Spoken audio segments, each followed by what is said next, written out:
Starting now. Black Clock Audio Tales, May 2019, Hawaiian Folklore and Legends, edited by Daniel Spitzer, music by Kevin MacLeod. Help the show by sharing, rating, liking, or 5-star giving wherever you listen to or rate podcasts. Support the show by hitting the Patreon button on pgttcm.podbean.com or by going to paypal.me/pgttcm, and don't forget to visit pgttcm.com. Brought to you by BunnySlippers.com. Check out their new Dino Sound Slippers. Is that the name? They roar every third step. Very cool.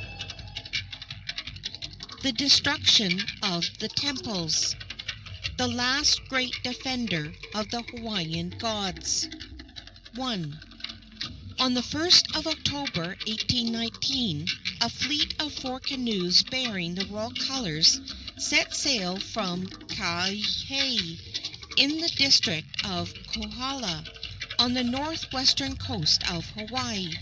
The canoes were large and commodious and were occupied by between 60 and 70 persons, a portion of whom were females. The most of the men were large, muscular, and over 6 feet in height, while the dress and bearing of many of the women indicated that they were of the taboo and chiefly classes. The costume of a number of those of both sexes, who seemed to be of rank, were a strange admixture of native and foreign fabric and fashion. American and European manufactures were beginning to find a market in the islands, and the persons of many were adorned with rich cloths, jewelry, and other tokens of civilization. Their weapons and utensils were largely of metal, and a squad of 10 warriors, armed with muskets, in one of the canoes, showed that the white men's methods of warfare had received the early and earnest attention of the Hawaiian chiefs and leaders. The canoe leading the little squadron was double, with covered apartments extending into and across the united decks of both, and the persons occupying it, with the exception of soldiers, sailors, and servants, were distinguished alike for their gaudy trappings and a boisterous merriment infusing a feeling of jollity throughout the fleet. In this canoe was Leo, who, on the death of his distinguished father, Kamikahala I, something less than 5 months before, had become sole monarch of the Hawaiian group. In addition to 2 of his queens, he was accompanied by Kapihi, the commander of the royal vessels, Kihuaoa, the royal treasurer, and a retinue of chiefly friends and personal attendants. On the 8th of the previous May, his royal father had died at Kailua, leaving to Leo the kingdom his arms had won, with Kahumanu as second in authority and guardian of the realm. The morning following the death of his father, Leo left Kailua for Kohala to avoid defilement, and there remained for 10 days, when he returned to Kailua and formally assumed the scepter. At the end of the season of mourning, for superstitious reasons, the young king again left for Kohala, and took up his residence for a time at Kauahi, remaining there until the 1st of October. On the advice of Kahumanu, he had started on his return to Kailua. During the brief residence of Leo at Kauahi, Kahumanu inaugurated a vigorous conspiracy against the priesthood, and resolved to persuade the young king to repudiate the religion and taboos of his fathers. In this scheme she was assisted by Keopulani, the mother of Leo, Kaimoku, the prime minister, and Hiwa, the high priest, who claimed descent from the renowned Pau. In the latter part of the reign of the first Kamehameha, the gods and taboos of the priesthood began to lose something of their sanctity in the estimation of the masses. Although the first Christian missionaries to the islands did not arrive until nearly a year after the death of Kamehameha I, many trading and war vessels had touched at Hawaiian ports during the 2 preceding decades. No very clear idea of the Christian religion had been imparted to the natives by the sailors and traders with whom they had been brought in contact, but it could not have escaped their observation that the foreigners' disregard of the taboo brought with it no punishment, and they very naturally began to question the divinity of a religious code limited in its scope to the Hawaiian people. The results of this growing skepticism were frequent violations of the taboo. To check this seditious tendency, summary punishments were inflicted. A woman was put to death for entering the eating apartment of her husband, and Jarvis relates that 3 men were sacrificed at Kelekaleka a short time before the death of Kamehameha, one of them for putting on the marrow of a chief, another for eating a forbidden article, and the third for leaving a house that was taboo and entering one that was not. Kamehameha had learned something of the religion of the foreigners, but not enough to impress him greatly in its favor, and when questioned concerning it during his last illness, he replied that he should die in the faith of his fathers, although he thought it well that his successor should give the subject attention. Different motives influenced the leaders in this conspiracy against the religion and taboos of the group. Kahumanu, the favorite wife of Kamehameha I, but the mother of none of his children, was bold, ambitious, and unscrupulous. Left second in authority under the young king, she chafed at the restraints imposed by the taboo upon her sex. Many of the most palatable foods were denied her by custom, and in her intercourse with foreigners, acts of courtesy were chilled and hampered by numerous and irksome taboo interdictions. To enable her to eat and drink of whatever her appetites craved, and to do so in the presence of males, Kahumanu was prepared to strike at the roots of a religious system which had maintained her ancestors in place and power, even though she had no definite knowledge of the new faith with which she hoped to supplant it. Although the uncle of one of the wives of Leo, Kikanuohi, Kalimoku, was not of distinguished rank. He was a chief of decided ability, however, and had been by degrees advanced under the first Kamehameha, until he became the prime minister of the second. Not being a taboo chief by birth, he was easily persuaded by Kahumanu to lend his assistance in depriving those of higher rank of their taboo prerogatives, and to this end he and his brother Boki were baptized by the Roman Catholic chaplain of the French corvette Le Uranie shortly after the assumption of the government by Leo. This was done while the young king was residing at Kauai, and without his knowledge. Keopuolani, the political wife of Kamehameha I, and the mother of Leo, Kaoli and Nahiaina was a daughter of Kiwalao and supreme taboo rank. So well was this recognized that her distinguished husband, it is related, always approached her with his face to the earth.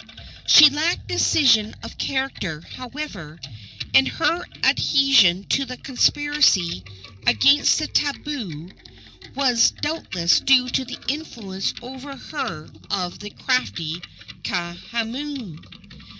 Whatever may have been the motives of others, the apostasy of Hiwa seemed to have been the result of conviction. Being the high priest of Hawaii, he had everything to lose and nothing to profit by the destruction of the religious system of which he was the supreme and honored head.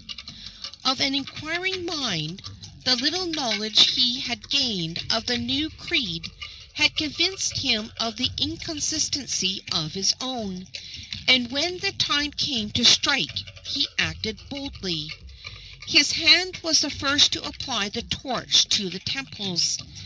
Had he hesitated, the conspiracy would have failed, for the influence of the high priest with the masses at that time was second only to that of the king. Leo was strong only in his attachments.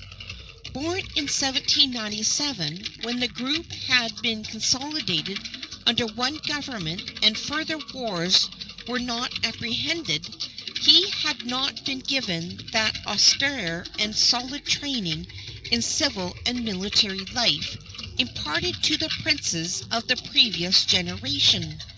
He was attracted by the vices rather than the virtues of the foreigners at intervals visiting the islands, and realizing that his future was secure, had devoted almost exclusively to pleasure the ripening years of his youth. Light-hearted, affectionate, and gentle, he had shown so little taste for public affairs at the age of 22 that his dying father, in bequeathing to him the scepter, deemed it prudent to accompany it with the condition that, should he wield it unworthily, the supreme power should devolve upon Kahumanu. These were the prominent actors in the scheme for the destruction of the priesthood, and thus the character of the young king, who had been tarrying for some months at Kauai, and to whom a message had been sent by Kahumanu, informing him that, on his return to Kailua, she would openly set the gods at defiance and declare against the taboo. This information did not greatly astonish Leo.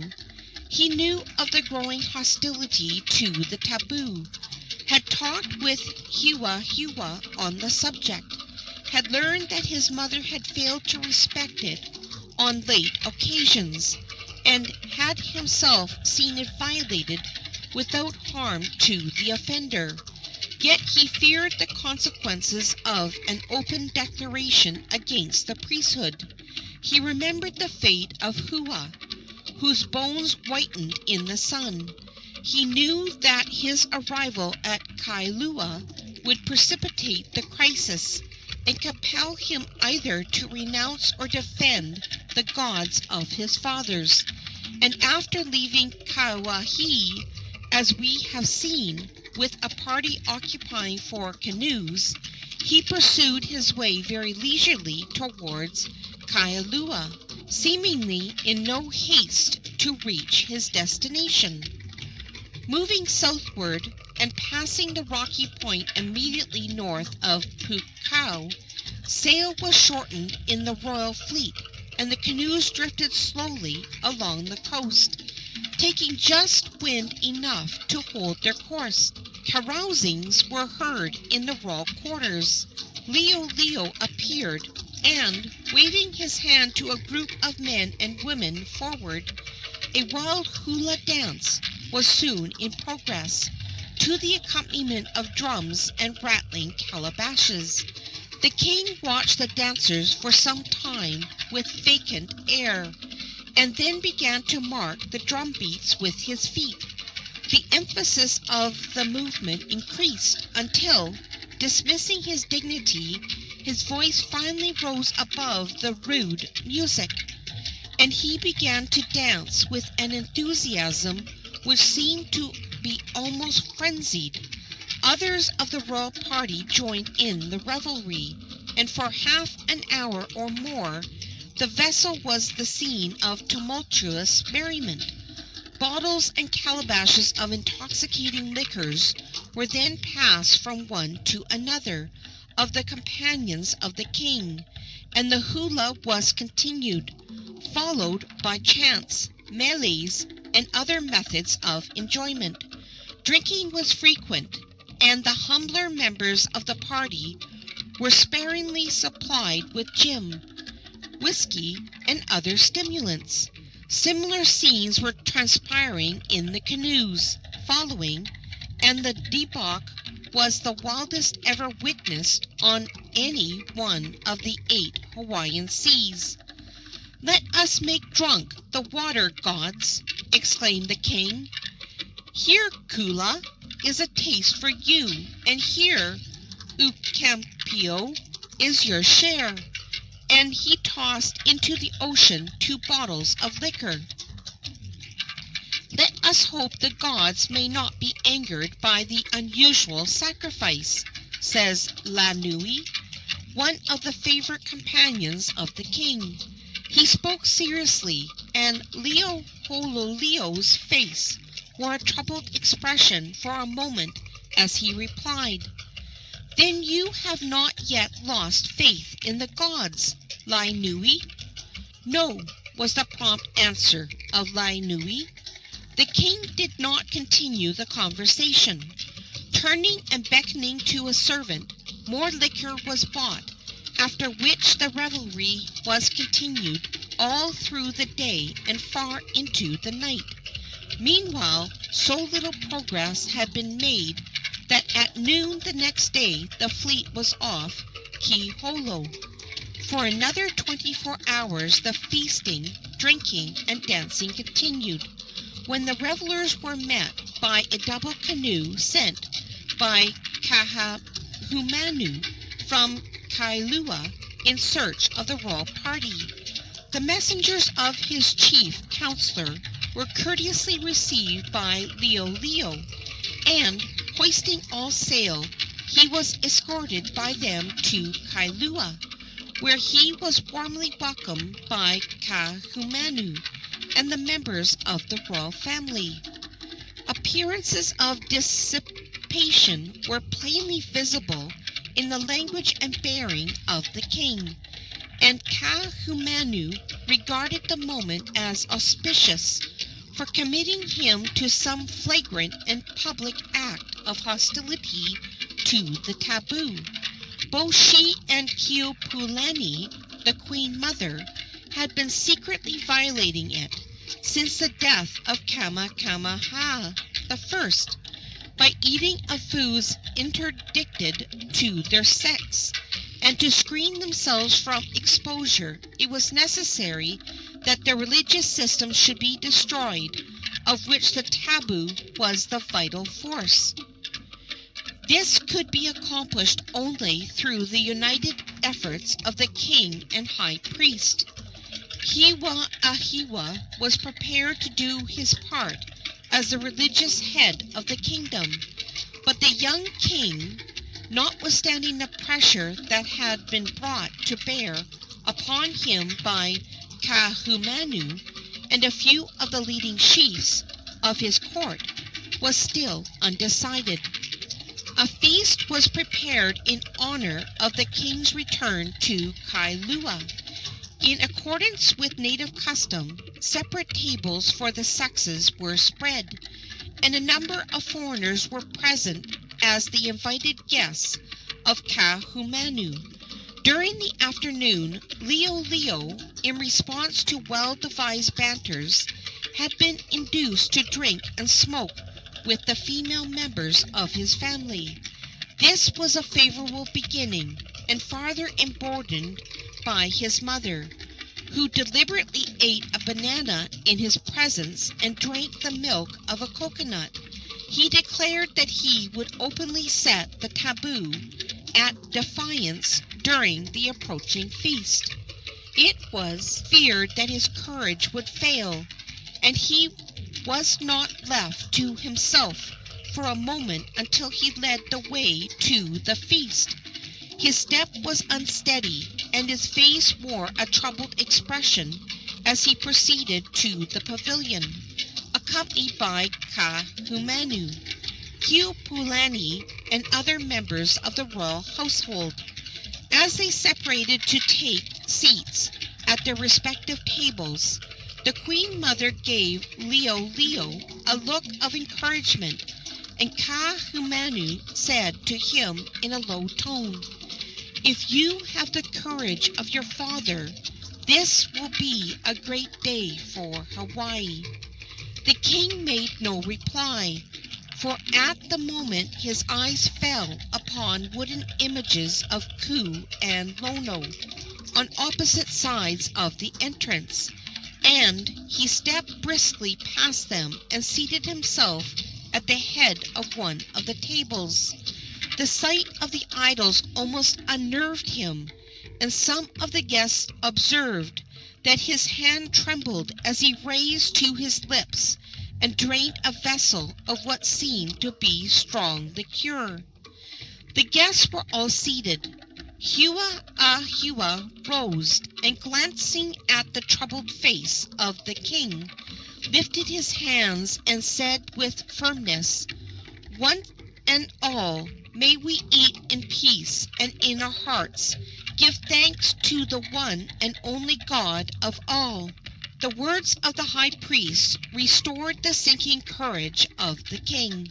He rose from his seat, deliberately walked to one of the tables reserved for the women, and seated himself beside his mother. During the strange proceeding, not a word was spoken, not a morsel touched. Some believed him to be intoxicated. Others were sure that he was insane. Since the age of Wakea, no one had so defied the gods and lived. Many natives rose from the tables, and horror took the place of astonishment when Leo, encouraged by his mother, began freely partake of the food prepared for the women. Interdicted fish, meats, and fruits were then brought to the tables of the women by order of the king, who ate from their plates and drank from their vessels. Now satisfied that the king was acting deliberately and with the approval of the most influential dignitaries of the kingdom, including the supreme high priest, a majority of the chiefs present promptly followed the example of their sovereign, and an indescribable scene ensued. "The taboo is broken! The taboo is broken!" passed from lip to lip, swelling louder and louder as it went, until it reached beyond the pavilion. There it was taken up in shouts by the multitude, and was soon wafted on the winds to the remotest corners of Kona. Feasts were at once provided, and men and women ate together indiscriminately. The taboo foods of palace and temple were voraciously eaten by the masses, and thousands of women for the first time learned the taste of flesh and fruits which had tempted their mothers for centuries. At the conclusion of the royal feast, a still greater surprise bewildered the people. "We have made a bold beginning," said Hiwa to the king, thus adroitly assuming a part of the responsibility. "But the gods and heiaus cannot survive the death of the taboo."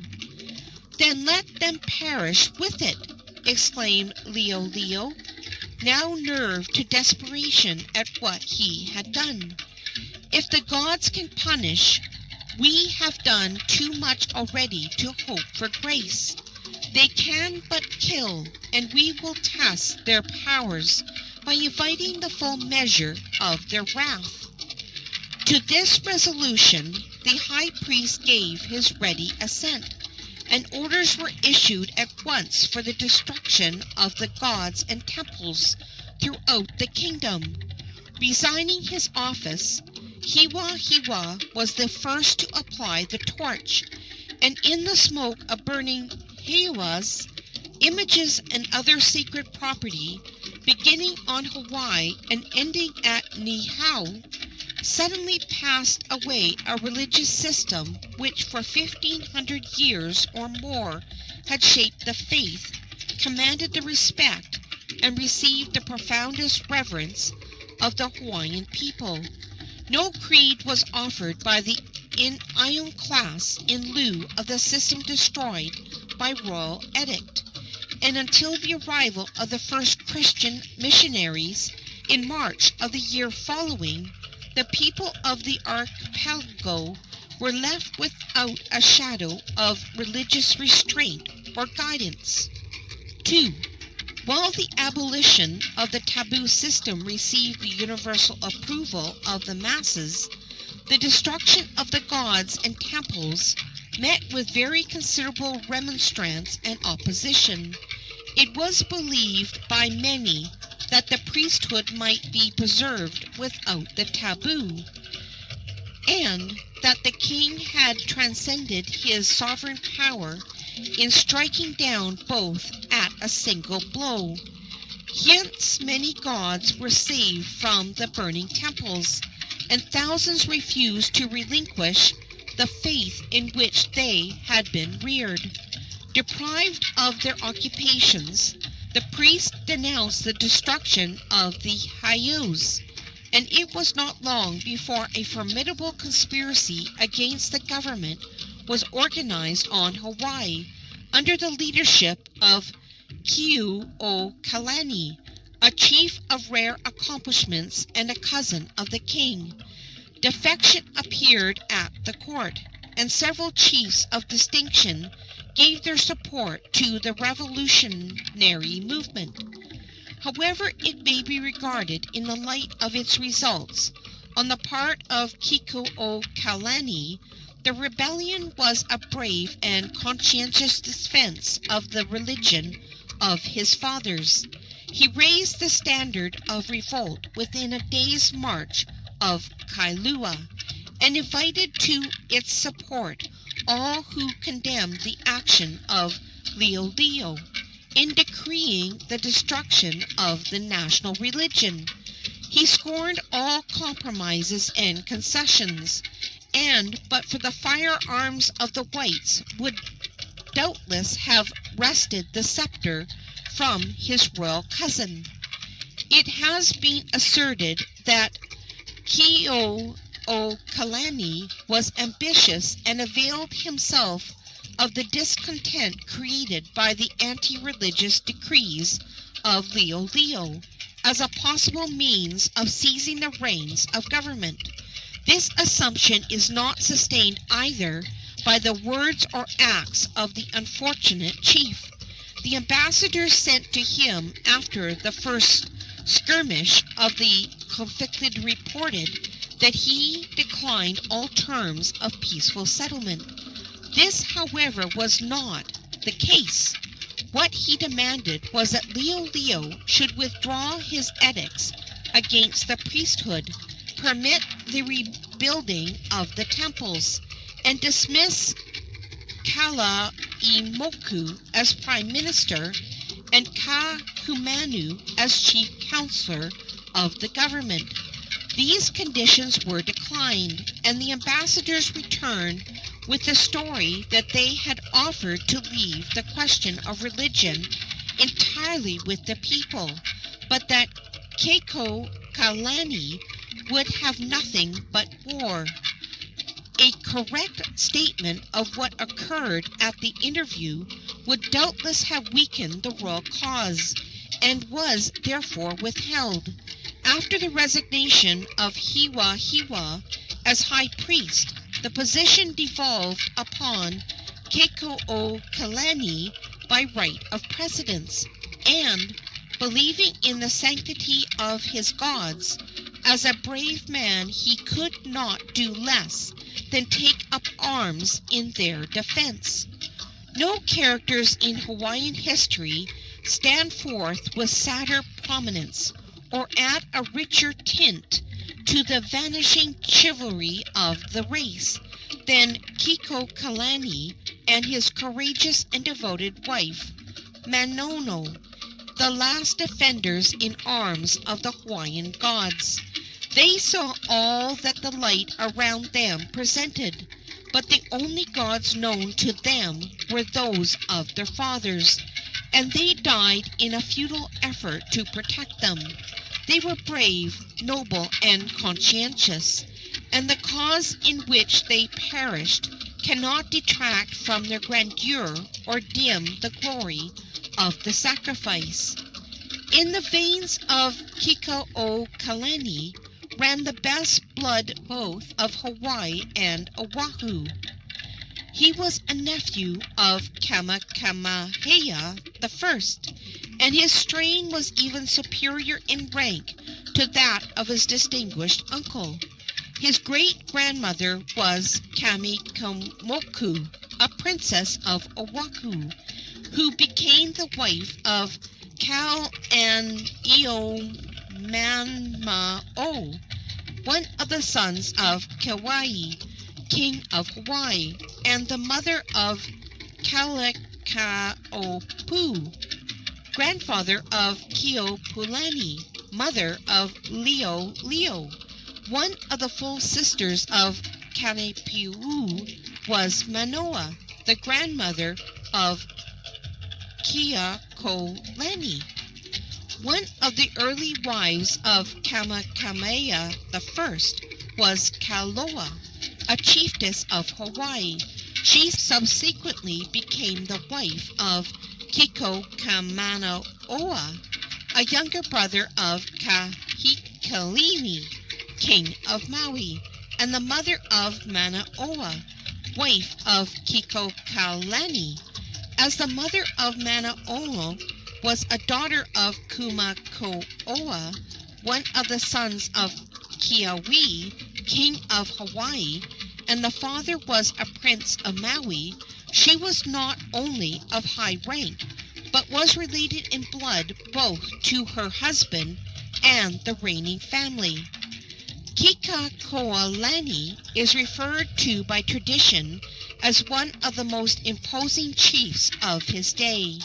He was more than 6.5 feet in height, perfect in form, handsome in feature, and noble in bearing, brave, sagacious, and magnetic. He possessed the requirements of a successful military leader, but as war had practically ceased with the conquest of the group by Kamehameha I, and he had little taste for the frivolities of the court, where he might have worn out his life in honored idleness, he turned his attention to the priesthood.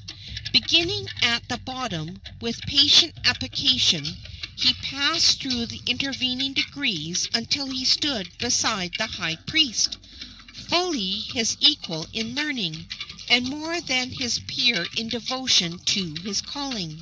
He mastered the chronological melees of the higher priesthood and the esoteric lore and secret symbols of the temple, and with the death of Hiwa, it was the universal expectation that the duties of the high priesthood would devolve upon him.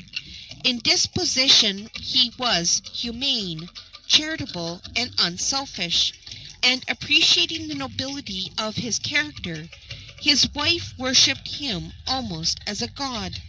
In return, he bestowed upon her the full measure of his affection, and the waters of their lives flowed peacefully on together until the grave engulfed them both.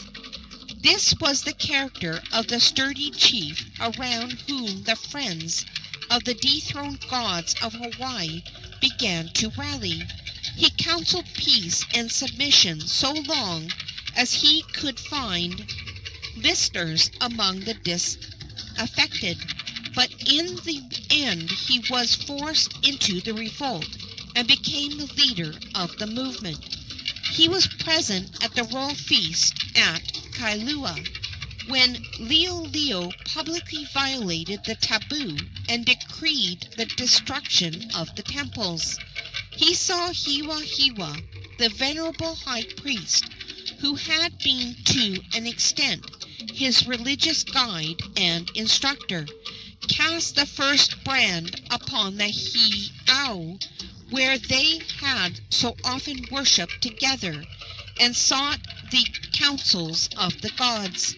At first all this seemed to be a horrible dream, but the burning temples and frantic rejoicings of the populace soon convinced him that it was a bewildering reality, and he threw himself to the earth and prayed that his sight might be blasted, that he might witness no farther the sacrilegious acts of the people. Leo's brain is on fire with strong drink, and he may be urged to do anything, thought Keokulani. But Hiwa, it must be that he is insane, and it is my duty to speak with him. He sought and found the high priest, and learned to his great grief that Hiwa was not only sound in mind, but was in thorough accord with the king in his determination to destroy the temples and repudiate the priesthood. And you, a high priest of the blood of Pau, advise this? Said Keokulani bitterly. I advise it, was the calm reply of Hiwa, but I am no longer the high priest of Hawaii. The king has been so notified. Then here and now do I assume the vacant place, returned Keokulani promptly. By whose appointment? Inquired Hiwa. By the will of the outraged gods, whose temples are turning to ashes around us, replied Keokulani with energy. They will teach me my duty, even should they fail to visit vengeance upon their betrayers. With these words, Keokulani turned and walked away. His heart was filled with anguish, and the shouts of the people drove him almost to despair. Reaching the pavilion, he lifted and placed upon his shoulder the prostrate and mutilated image of Lono that had stood beside the entrance, and with the precious burden strode gloomily and defiantly past the palace and disappeared. For a month or more nothing was heard of Keokulani at the court. Meanwhile the work of destruction continued, and the smoke of burning temples rose everywhere throughout the group. At length word reached Kailua that some of the priesthood, sustained by a number of influential chiefs, were inciting a revolt in South Kono. Little attention was paid to the report until it was learned that Keokulani had accepted the leadership of the movement. This alarmed the court, and a council of chiefs was called. Discussion developed the prevailing opinion that the threatened uprising was merely a local disturbance that could be quelled without difficulty, and Leo's apprehensions were further relieved by the assurance of one of the chiefs that, with the assistance of 40 warriors, he would undertake to bring Keokulani a prisoner to Kailua within 3 days. Not with 40 times 40, said Hiwa earnestly. Better than anyone else, he understood and appreciated the lofty courage of Keokulani, and was too generous to listen to its disparagement without protest. "No, not with 40 times 40, he continued. "Without Kekuaokalani, the revolt will amount to nothing. With him, it means war." "Then war let it be, since he invites it," exclaimed Kalaimoku. "But may he not be persuaded to peace?" inquired the king, addressing the question, apparently to Hewahewa. "Undoubtedly," replied the latter, "if we are prepared to accept his conditions." "What think you would be the conditions?" returned the king. "The restoration of the taboo and the rebuilding of the temples," was the deliberate answer of Hewahewa. The king was silent, but before the council dissolved, it was understood that a force would be sent against the rebels at once, and for a week or more preparations for the campaign were in progress, under the supervision of Kalaimoku. Everything at length being in readiness, the royal army, numbering, it is presumed, not less than 1,500 warriors, some of them bearing firearms, moved southward from Kailua in the direction of Kalawao, where had been established the rebel headquarters. Having accepted the leadership of the rebellion, and regarding himself as champion selected by the gods for their defense, Kekuaokalani vitalized the movement with energy and enthusiasm, which soon brought the people to support in large numbers, and the winter solstice found him in command of an army large enough to inspire him with a reasonable hope of success. The 5 intercalated days between the winter solstice and the beginning of the new year had from time immemorial been set apart as a season of taboo, dedicated to festivities in honor of Lono, one of the Hawaiian Trinity. In the midst of the general religious demoralization, Kekuaokalani devoted to the season its customary observances, the last yearly festival ever authoritatively given to Lono in the group. The movements of the government were regularly and rapidly reported to Kekuaokalani, and when the royal troops left Kailua, he was prepared to meet them. Through his efforts, a heiau near Kawola had escaped destruction. Thither he repaired, and offering sacrifices to the gods, prayed that they would manifest their power by giving him victory. He did not await the assault of the royal forces.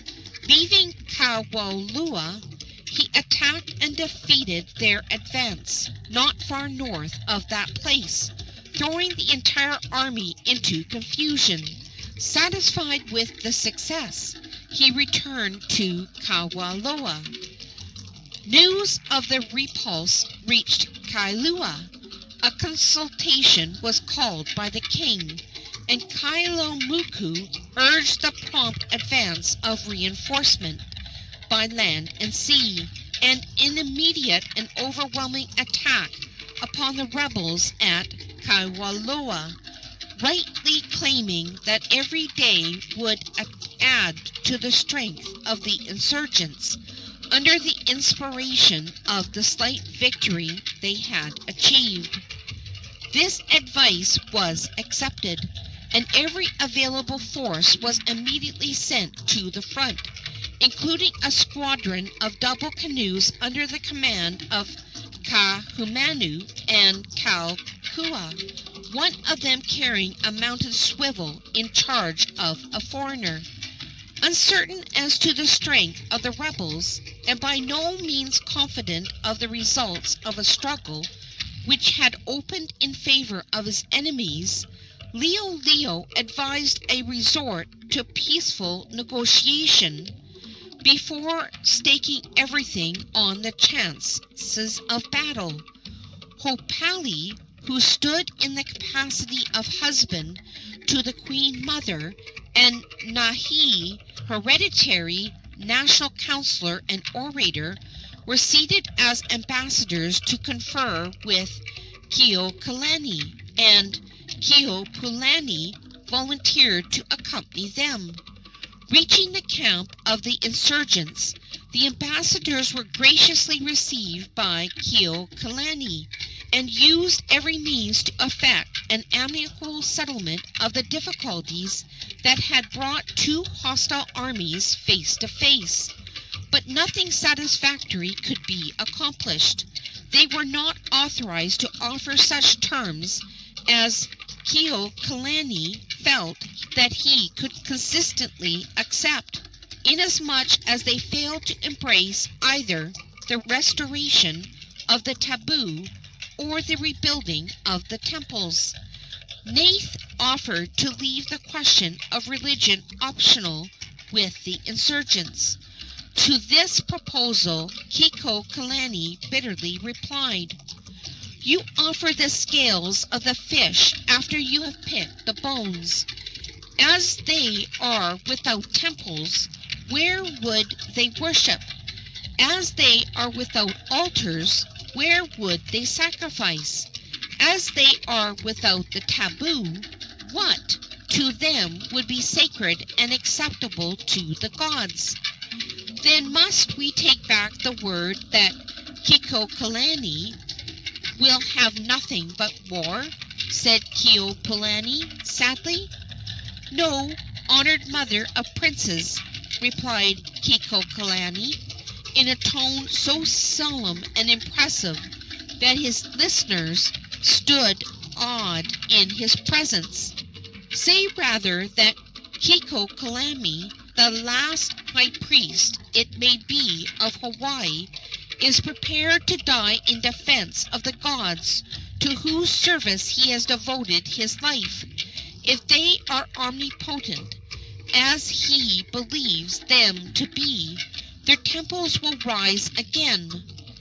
If not, he is more than willing to hide his disappointment in the grave."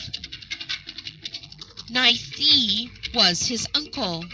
Kamikamoko was the great-grandmother both of Keopuolani and himself, and the king was his cousin. As a condition of peace, he demanded the recall of the edicts against the taboo and the temples. As this could not be conceded, the ambassadors appealed to his relationship with themselves and the royal family, but he could not be moved. "We are proud of our blood," he said to Keopuolani, "but who but the gods made kings of our ancestors?" Finding that nothing could be effected, the ambassadors withdrew with tokens of mutual regret, and were safely and respectively escorted beyond rebel lines. The reports they allowed to be circulated on their return that Kekualani had refused to consider any terms of peace, and that they had narrowly escaped with their lives, were inventions employed to mislead and exasperate the royal army. With the departure of the ambassadors, Manano sought her husband to learn the results of the conference. The information that no agreement had been reached did not surprise her. For weeks past all the augurities had indicated blood, and the night before the aloe had screamed in the palms behind her hut. "Thank the gods for the omen," said Kekualani. "But the voice of the alley is a presage of evil," suggested Manono. "Only to those who do evil," replied the chief. "The fate of the gods whose battles we fight is shaped by themselves." "Have you no fear of the result?" inquired Manono. "I fear nothing," was the reply, "but the thought has sometimes come to me of late that the gods are reserving for Leo and his advisers a punishment greater than I may be able to inflict. Should that be so, I am obstructing with spears the path of their vengeance, and will be sacrificed." "The will of the gods be done," said Manono devoutly, "but whatever may be the fate of Kekaokalani, Mano will share it." "Brave Mano!" exclaimed the husband with emotion. "If the gods so will it, we will die together." That night Kekaokalani took up his line of march for Kailua, determined to give battle to the royal forces wherever he might encounter them. He moved near the coast, and the next morning the hostile armies met at Kuamu. Arranging his forces in order of battle, Kekaokalani sent to the front a number of newly decorated gods in the charge of priests, and in turn addressing the several divisions, conjured them in an impassioned language to defend the gods of their fathers. Kalikamoku commanded the royal army in person. The battle opened in favor of the rebels, and with them would have been victory but for the great superiority of the royalists in firearms. At a critical juncture, a battalion of musketeers, some of whom were foreigners, charged the rebel center, when the division gave way in something of a panic, and soon the entire rebel forces were in retreat. Retiring to the adjacent seaside, under cover of a stone wall, they made a successful resistance for some time. But the squadron of double canoes already referred to, under the command of Kahumanu and Kalakua, invalidated the position with musketry and a mounted swivel, and the insurgents abandoned the unequal struggle, the most of them scattering and seeking shelter in the neighboring hills. Although wounded early in the action, Kekaokalani gallantly kept the field. Everywhere was his tall form seen moving throughout the conflict, rallying and cheering his followers, while at his side fought the brave Manono. He finally fell with a musket ball through his heart. With a wild scream of despair, Manono sprang to his assistance, and the next moment a bullet pierced her temple, and she fell dead across the body of her dying husband.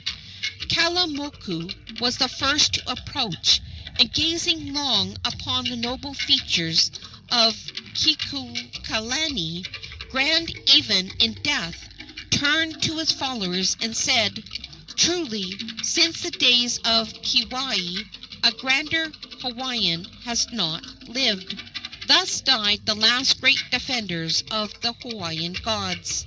They died as nobly as they had lived, and were buried together where they fell on the field of Kuamu.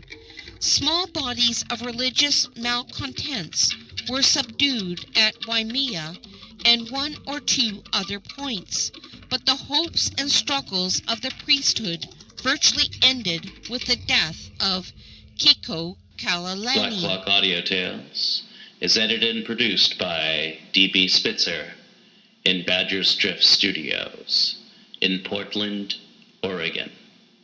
You can contact us at pgttcm.com, on Facebook at Black Clock Audio Tales, and just look for us, Black Clock Audio Tales. Thank you.